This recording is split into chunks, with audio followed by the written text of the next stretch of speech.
వాళ్ళకి ఆ thought process సరిగ్గా లేకపోవడం కారణం చేత వాళ్ళ ప్రయత్న లోపం అనేటువంటిది ఉంటుంది. అదే ప్రారబ్ధ కర్మ.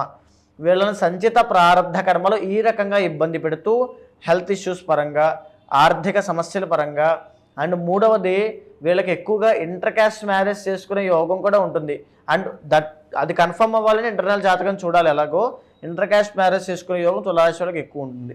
చేసుకున్న తర్వాత ఇఫ్ ఇన్ కేస్ కుజుడు కనుక ఇంటర్నల్ జాతకంలో బాగుంటే చేసుకున్న తర్వాత అద్భుతమైన ఆర్థిక లాభాలు, మెంటల్ సపోర్ట్ అన్ని విధాలుగా చాలా అద్భుతంగా ఉంటుంది.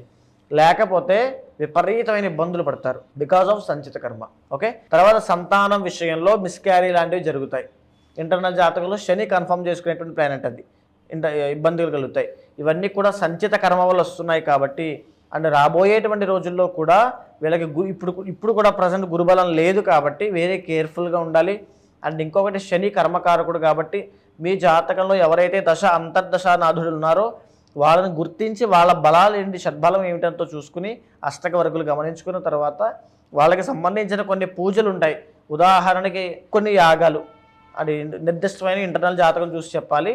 అలాంటి పూజలు యాగాలు చేయడం వల్ల వాళ్ళ జీవితంలో మార్పులు వస్తాయి. ఆ గ్రహ గతులు అనేటువంటివి ఇబ్బంది పెట్టకుండా ఉంటాయి. మేజర్ ప్రాబ్లం నుంచి తప్పించుకోగలుగుతారు. అండ్ ఇంకోటి తులారాశి వాళ్ళు ప్రతినిత్యము మహాలక్ష్మీదేవికి ఆరాధన చేయాలి. నిరంతరము ఆనందంగా, ప్రశాంతంగా, పాజిటివ్ వైపే ఉండాలి.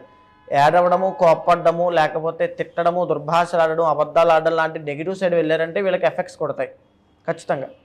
అది వాళ్ళు గమనించుకోండి. ఇది ఒక చిన్న ప్రికాషన్ మాత్రమే. మహాలక్ష్మీదేవికి ఆరాధన చేసుకోండి.